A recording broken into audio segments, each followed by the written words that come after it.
Hola chicos, muy buenas, ¿qué tal? Yo soy Merche Merchant, dietista nutricionista y bueno, algunos me conoceréis de las redes sociales, sobre todo de Instagram y de mi antiguo canal, que en realidad es este pero con el nombre cambiado. Y mi temática era anteriormente, debido a mi formación y a mis intereses y mi pasión, la alimentación, la nutrición y también el tema de entrenos. No obstante, si bien es cierto que esta temática va a ser la que rija principal y fundamentalmente el canal, no quiero dejar de lado una perspectiva un poquito más amplia o más global de la definición o concepto que tenemos a día de hoy del término de salud, según la OMS incluso. Es decir, abarcar también el componente psicológico del bienestar emocional y la salud mental per se.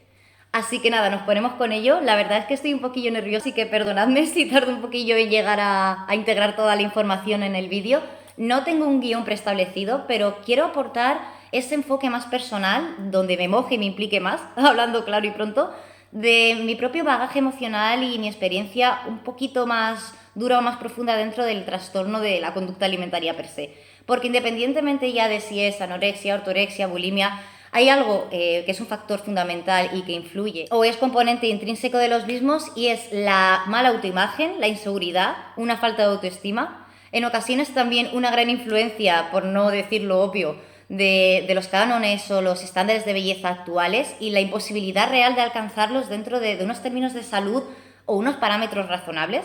Incluso contando con todo eso, influyen también muchos otros factores de edición de fotografía, poses y demás, que a la larga acaban creando una imagen totalmente distorsionada de uno mismo porque normalizamos ese tipo de bellezas o de cuerpos, y a profundizar un poquito más en ello ahora de forma exhaustiva, hasta el punto en que llegamos a vilipendiar, denostar e infravalorar nuestra propia imagen y percibirla de una forma totalmente distorsionada, llegando al punto en común que tienen muchos de estos trastornos, especialmente anorexia y bulimia, porque en la bulimia se trata de compensar ese proceso de atracón para que no repercute en la imagen física. Y es el caso de la dismorfia corporal, es decir, una percepción o una concepción errónea de lo que vemos en el espejo en relación a cómo es nuestro cuerpo en realidad y cómo nos llegamos a autodefinir o valorar, incluso como seres humanos, de acuerdo a eso, de forma totalmente reduccionista, cruel y poco ética con nosotros mismos. Independientemente de la suerte de trastorno que tengamos, es decir, anorexia, bulimia, ortorexia o simplemente un caso de dismorfia corporal, sin llegar a tener esa proyección de alteración de la conducta en términos de la alimentación, si bien es cierto que este tipo de trastornos suelen ser de componente multifactorial, es decir, que, como suele decir Clau del canal Doctor Underground, yo incluiría sobre todo unos altos niveles de perfeccionismo, altas capacidades, que pueden llegar a ser incluso contraproducentes porque las utilizas ya no en tu beneficio para progresar personal, laboral o académicamente, sino hasta el punto del autosabotaje más extremo. Una dificultad o una disminución de las capacidades de tolerancia a la frustración en un intento de lograr siempre el objetivo que nos proponemos, a la hora de poder luego valorarnos en torno a ello, ya que al final el hecho de que no logremos un objetivo en concreto los llegamos a interpretar en muchas ocasiones y de forma totalmente desacertada y desafortunada como un fracaso personal, como la prueba irrefutable de que no eres lo suficiente o no tienes las cualidades, capacidades, inteligencia, fuerza, resiliencia, añade la virtud que quieras aquí, como para poder llegar a alcanzarlo. También es cierto que pudiendo llegar a ahondar en el pasado de la propia persona, el factor ambiental es más que crucial, porque si has crecido en un entorno donde se valora mucho la autoexigencia, el trabajo constante, la disciplina, en un hogar que puede ser o no disfuncional, pero sí que se rige por una estructura muy planificada o una concepción muy clara, totalmente radical de cómo tienen que ser las cosas y de cómo presentarse ante el mundo para ser correcto o lo suficientemente bueno. Entonces sucede que si sumas un entorno familiar normalmente muy estricto, riguroso, donde se espera que, o de hecho existe una gran necesidad de control y tú mismo también la acabas desarrollando, tendencias un poquito ansiosas, puede incluso también estar relacionado con la depresión. Si bien esto es un poco como el huevo y la gallina, no se sabe bien qué va antes según qué casos, ya es un poco más individualizado. Y claro, acaba sumando el factor social, la concepción que tenemos del éxito en todos los ámbitos de nuestra vida, de dar la mejor cara a todo el mundo. Algo que de hecho a día de hoy, con el factor imperante tecnológico que tenemos, está más que esclarecido y evidenciado. Cuando se trata, por ejemplo, de mostrar nuestra mejor versión o solamente y de forma exclusiva lo positivo de nuestras vidas, mostrando al final algo sesgado en las redes sociales o incluso de puertas para afuera. Porque hablando mal, claro y pronto, como se suele decir, en cierta forma siempre nos han educado para esconder la mierda dentro de casa y que nadie vea lo que hay detrás de la cortina. También podría considerar que dentro de todas estas características puede llegar a influir muchísimo el hecho de haber tenido malas experiencias sociales. Ya hablo un poco también en mi caso personal o por otros casos que también he visto que se han visto repercutidos por ello. Pero el haber experimentado algún tipo de bullying o algún tipo de relación ya dentro del ámbito romántico o afectivo sexual que tuviera características un poquito más tóxicas, de control, de represión y de al final un machaque constante para la autoestima, pueden llegar a conformar, si bien es cierto que estos trastornos se suelen generar en la época de mayor ebullición neuroquímica y hormonal, que es la época de la adolescencia,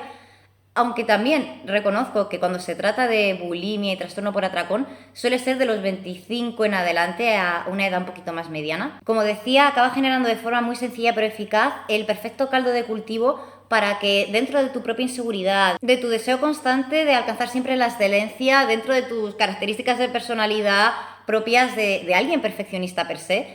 y también sobre todo un vínculo que al final es inherente a toda la especie humana, que es el factor aglutinante y emocional que corresponde a la comida, tanto desde la etapa de la lactancia, que la asociamos al calor y al afecto maternos, como al componente más social o lúdico de, tanto para algo positivo, celebrar algo, como para intentar compensar un poquito el malestar o la insatisfacción emocional, recurrir a la comida como alguna especie de panacea o incluso morfina, en términos de calma psicológica o como colofón o cherry top para coronar algún tipo de placer sensorial o vital. Al final todo se acaba reduciendo a la propia comida, llegando hasta el punto de quitarle incluso el significado o el valor real de esa experiencia vital, ya sea solas o en compañía, de tener la comida como un complemento más, no como la razón única e inapelable de nuestro placer y felicidad. Ahora, otra cosa que sí que me habéis preguntado bastante es cómo reconocer que tienes un problema con la comida, con la autoimagen, si sufres de dismorfia o simplemente quieres empezar a cuidarte, verte bien y tienes unos objetivos razonables en términos de fuerza, de estética, de a nivel competición o profesional, o incluso meramente para ver hasta qué punto eres capaz de llegar en términos deportivos. Lo cual está muy bien porque aspectos como yo decía anteriormente, la resiliencia, la búsqueda de la excelencia, la constancia, el trabajo constante, ser estrictos y rigurosos dentro de unos términos lógicos, es algo totalmente beneficioso en todos los ámbitos porque es edificante, te ayuda a crecer tanto en lo personal como en lo profesional, incluso en lo social, y le da mucho sentido a la propia vida si así es como te gusta llevarla. Ahora, llega un punto en el que se vuelve insano y es cuando acaba condicionando toda tu vida. Y no hablo únicamente desde el aspecto cognitivo, es decir, de que acapare o se acabe convirtiendo en el monopolio absoluto de tus pensamientos o patrones cognitivos, sino también de al final ser consciente de que incluso en el aspecto social, ya sea con amigos, familia, pareja, como en el laboral o incluso los propios entrenos, aunque inicialmente se puede comenzar por exclusivamente una alteración de la propia conducta alimentaria, sin tener una perspectiva o una meta establecida en cuanto a fuerza o físico. Al final lo único que tienes en mente es tu imagen física, esos objetivos, cómo te ves ante el espejo, si has engordado, si has perdido peso.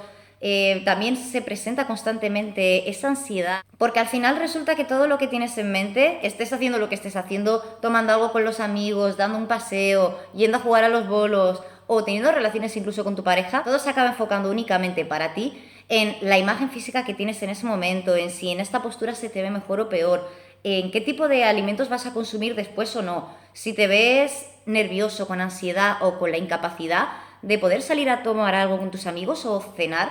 alimentos que son un poco más insanos. Ya sabéis que al final en el término medio está la virtud y que tampoco quiero demonizar o endiosar ciertos alimentos porque a la larga acaba generando una percepción muy radical y polarizada de lo que viene siendo una nutrición adecuada, completa y sana desde la perspectiva tanto psicológica como nutricional, y obviamente acaba degradando y disminuyendo tu calidad de vida, la capacidad que tienes de disfrutar tanto del resto de experiencias como del momento presente, porque siempre estás en el pasado sintiéndote culpable por lo que has comido o no has dejado de comer,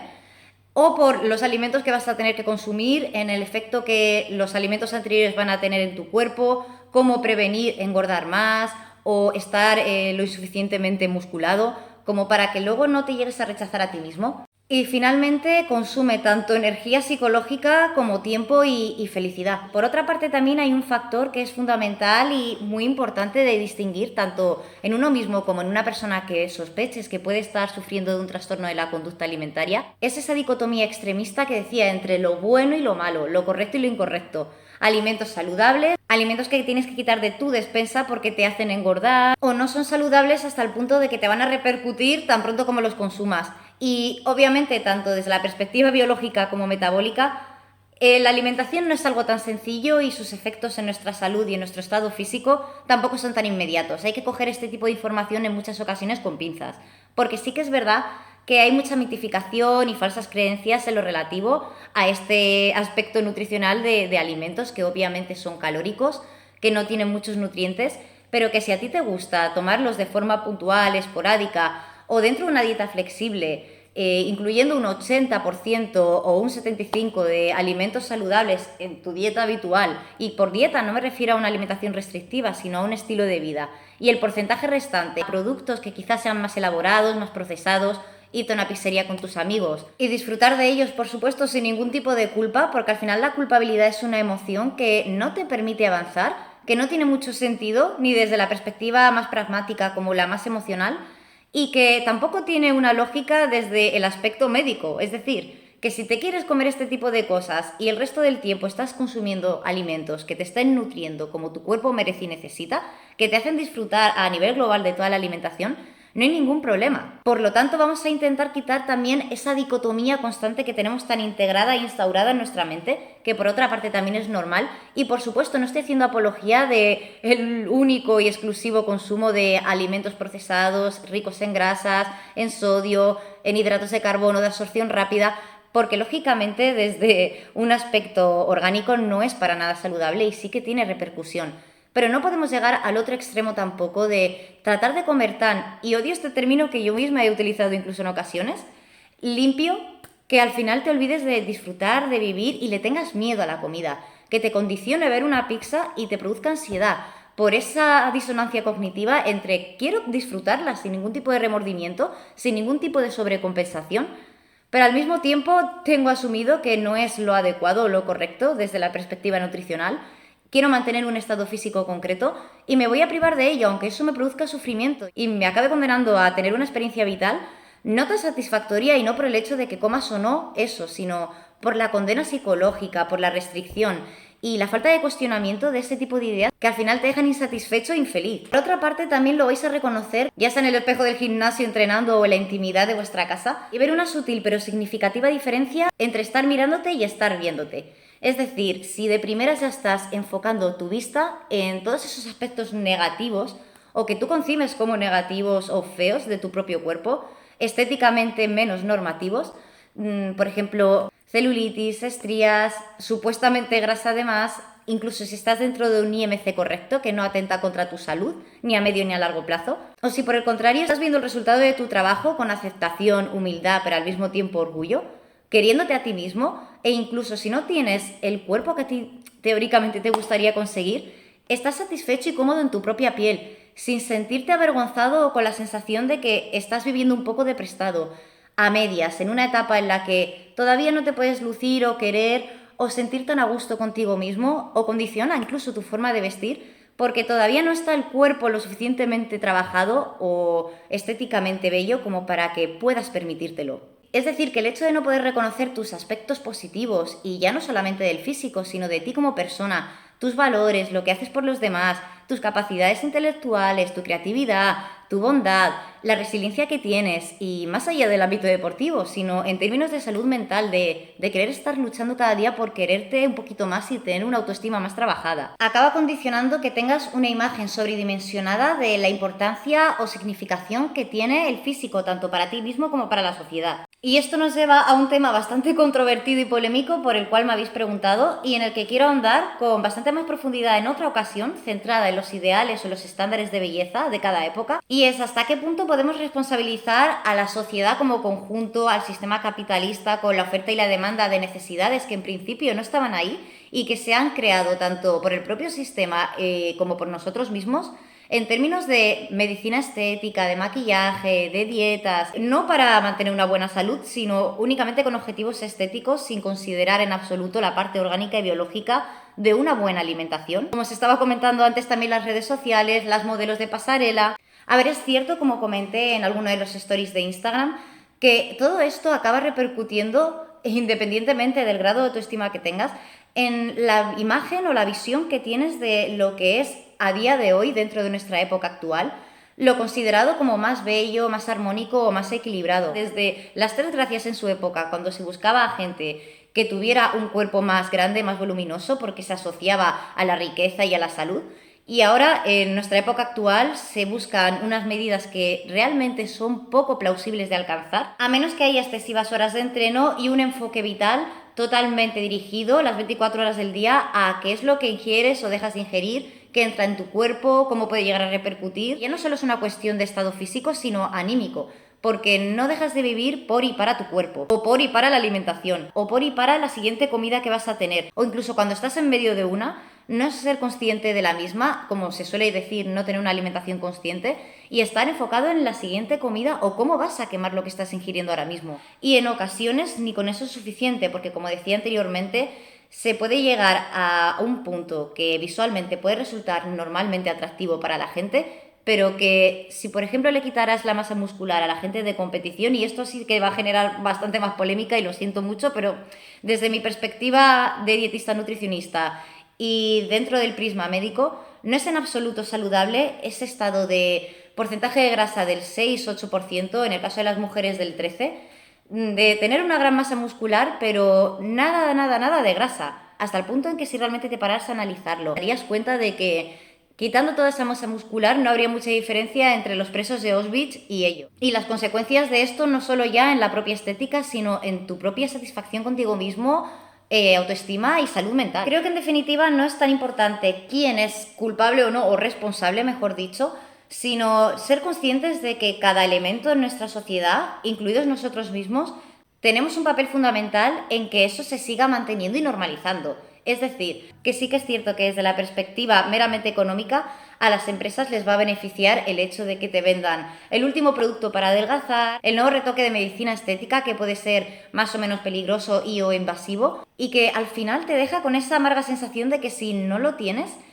nunca llegas a terminar de encajar o de cumplir con las expectativas sociales y las que acabas imponiéndote a ti mismo, autogeneradas en torno a lo que vas viendo fuera. Es lógico que no podemos controlar la opinión que tienen los demás de nuestro cuerpo, los ideales de belleza actuales, al menos no influir de forma inmediata en la erradicación de conductas, ideas o falsas creencias que acaban repercutiendo en la salud física y mental. Pero sí que está en nuestra mano el hecho de poder poner una barrera mental, una protección psicológica, una especie de armadura que nos permita ser inmunes a que todo este tipo de ideas, comentarios, dogmas o incluso distorsiones de la propia realidad y de la belleza y la salud acaben llegando a impactarte de forma altamente perjudicial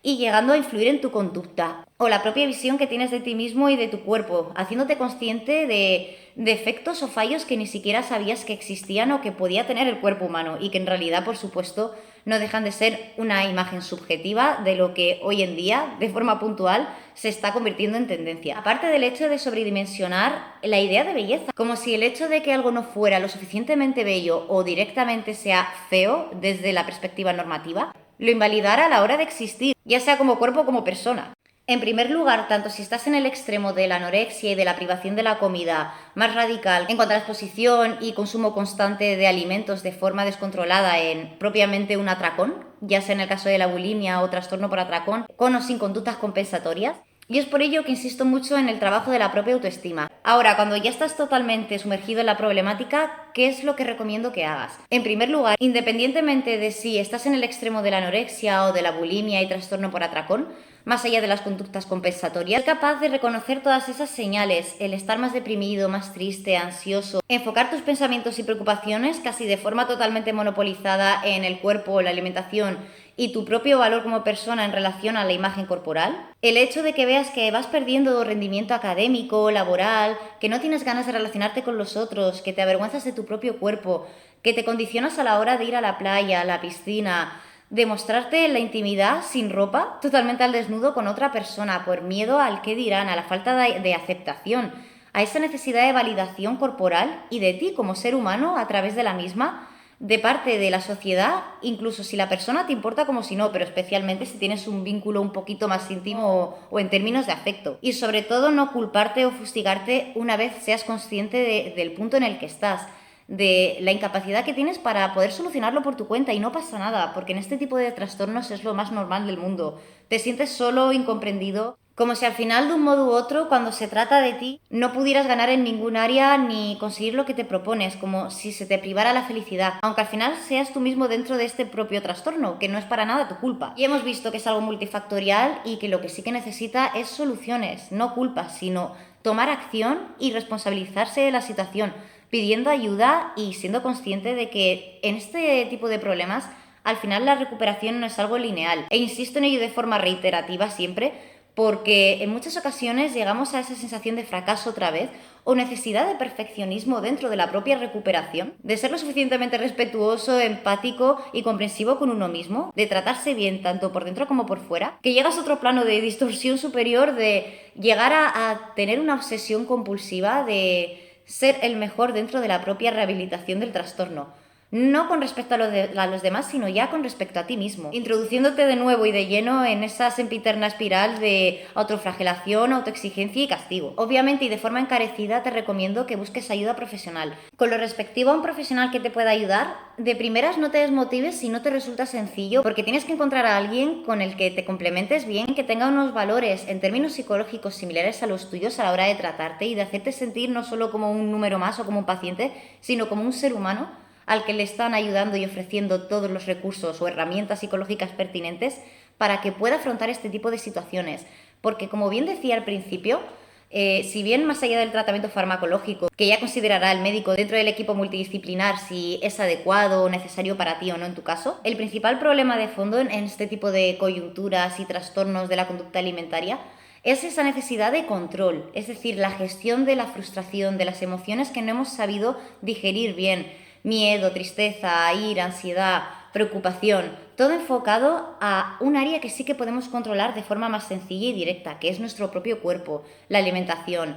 O bien recurrir a los alimentos como forma, que he dicho anteriormente, de castigo o flagelación, como una manera de compensar o darnos ese apoyo o ánimo extra para sacar fuerzas y seguir adelante. Aunque luego esa satisfacción es algo temporal, no es plena y en la mayoría de ocasiones luego acaba siendo aún más perjudicial porque te introduce dentro de esa dinámica de restringir, comer en exceso debido a la propia restricción y al hambre real, sumado al hambre psicológico o emocional que se puede dar en otras circunstancias, ya sea por pura alegría, tristeza o frustración. Y es que si llegas a profundizar en todo esto, cada vez que se despierta, más allá de las reacciones orgánicas que tener un trastorno de este calibre acaba generando en el cuerpo, con esa necesidad o instinto de supervivencia, el modo ahorro energético, la activación absoluta ante alimentos palatables que puedes llegar a ingerir o no finalmente, pero que genera en ti una ansiedad totalmente descontrolada, irracional, desmedida, y que genera una urgencia desproporcionada de ingerir alimentos a mansalva, sin ningún tipo de control, sin ser consciente de ello, y que a la larga no se llegan ni a digerir bien y es como si no hubieras comido nada, porque no has llegado a estar ahí presente. Buscas un placer del que a la larga te acabas privando porque sientes que no te lo mereces.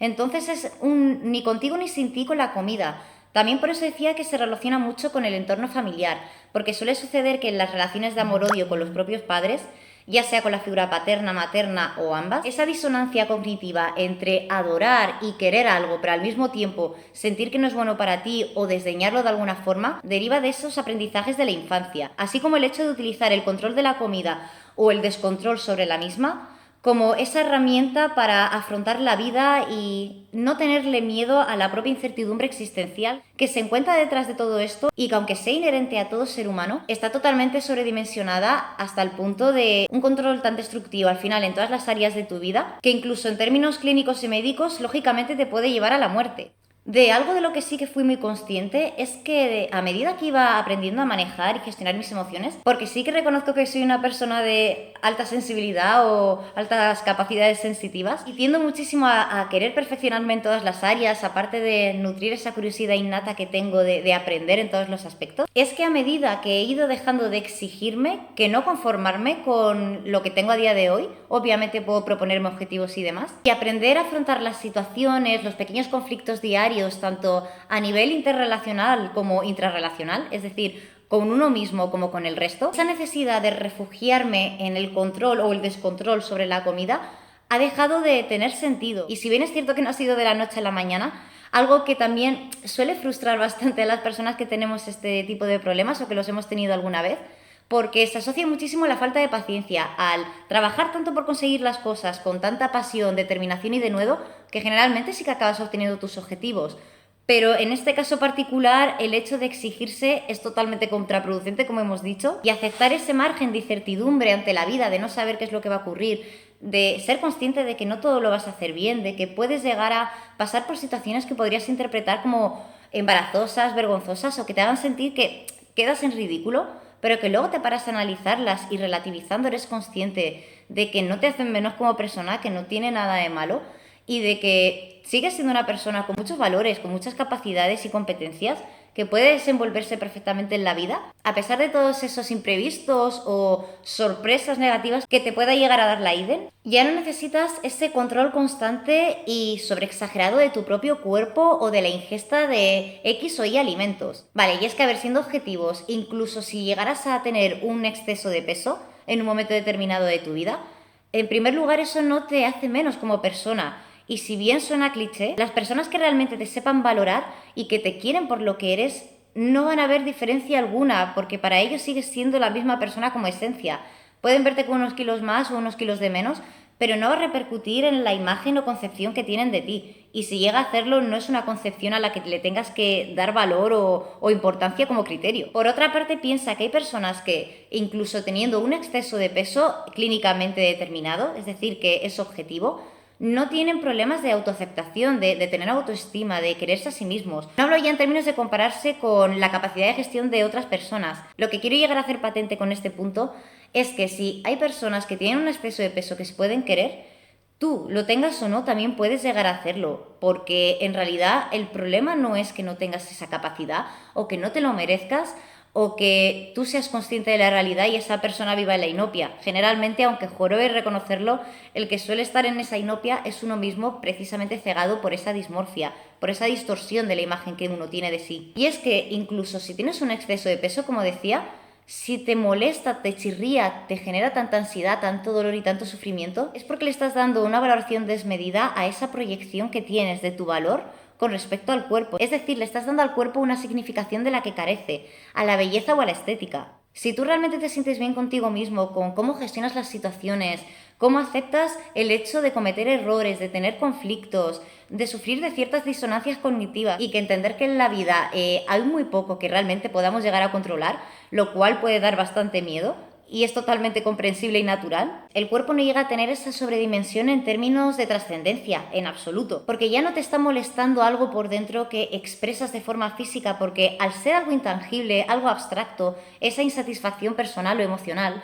no se va a poder proyectar sino de una manera física, recurriendo a un elemento sensorial y tangible, para que puedas asirte algo y reconocer que, mira, he ahí el problema. Aunque en realidad todos sepamos que no es ese. También he sido muy consciente que desde que he ido desarrollando mis capacidades asertivas o he ido equilibrando un poquito mi hiperempatía, lo cual era bastante perjudicial en su época porque al final iba en detrimento de mis necesidades, emociones y sentimientos, a fin de no ofender o no dañar a los otros, o de que tuvieran una imagen negativa de mí. Volvemos al punto nuevamente de la importancia que se le da en exceso a la opinión ajena. Ya no tengo esa necesidad de gestionar esa frustración intrínseca de encontrarte en una situación que quieres cambiar pero que no te ves capaz de ello y donde sientes que de una forma u otra no estás siendo justo contigo mismo, no te estás expresando como necesitas,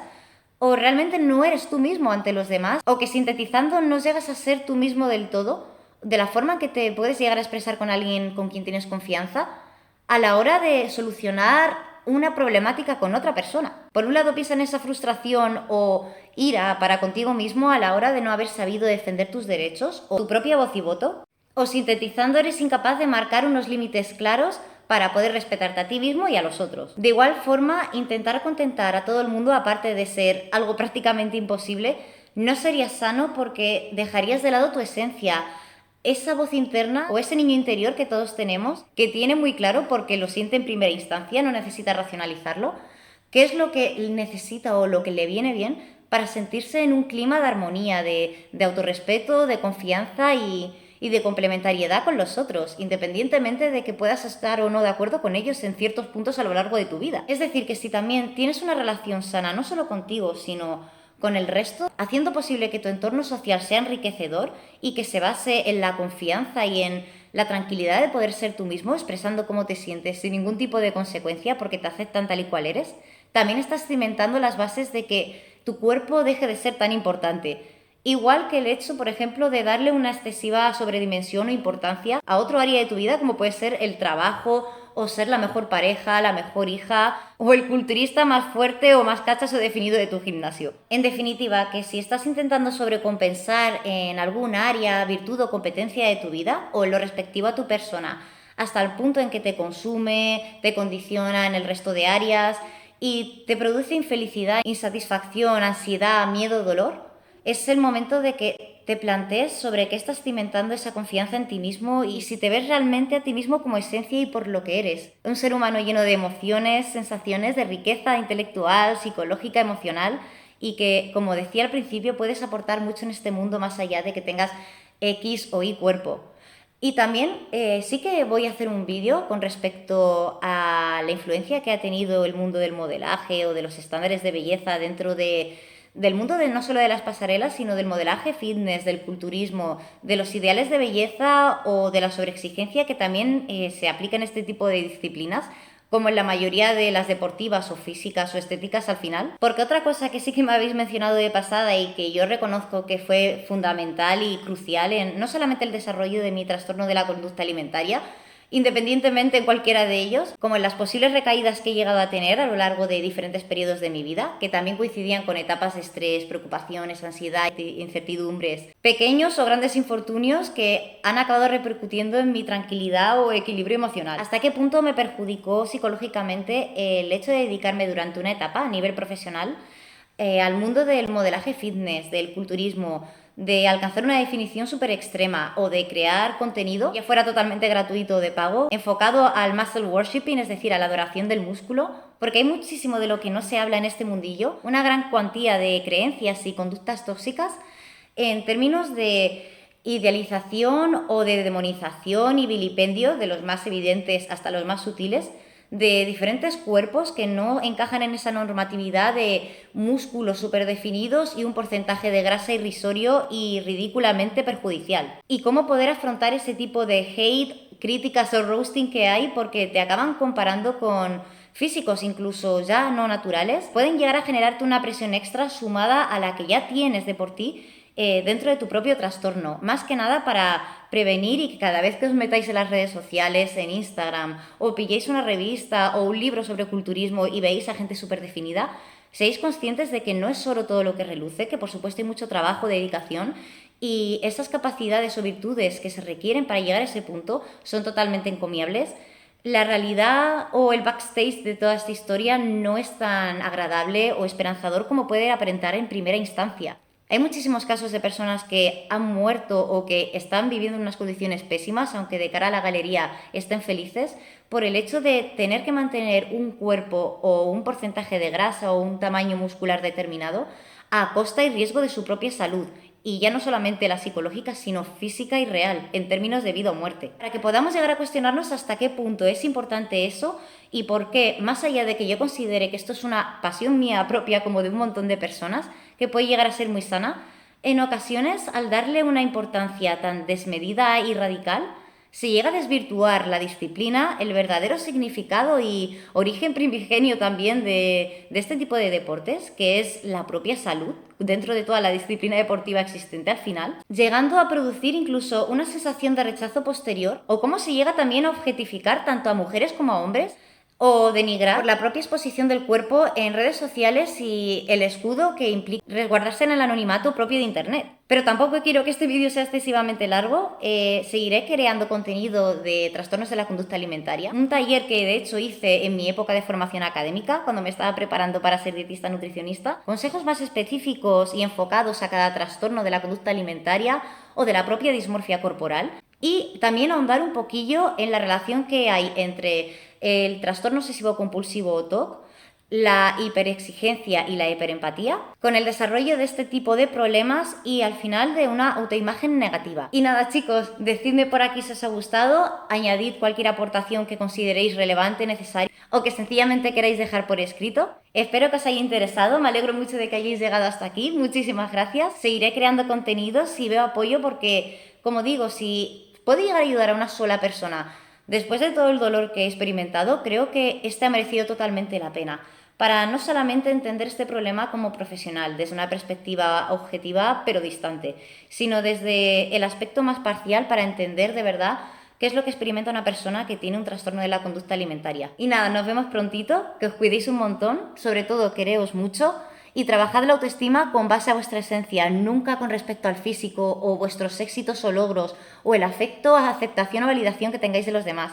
Porque sois muchísimo más que todo eso. Vamos a intentar trascender a ello poquito a poco, con calma, sin presiones, y unos días estaremos mejor, unos días nos queremos más, unos días nos queremos menos, pero estamos en camino de aceptarnos, de querernos y de darnos ese amor que nos merecemos desde pequeños. Vale, Oreíto, hola. Y sobre todo ser cariñosos, pacientes y empáticos, a que sí, Oreíto, con nosotros mismos. Y darnos el amor que necesitamos. Oreíto, déjame grabar. Nada, aquí la acaparadora de vídeos de Nosito. Vale. Y nada, chicos, que nos vemos prontito. Un besito. ¡Ah, qué bien!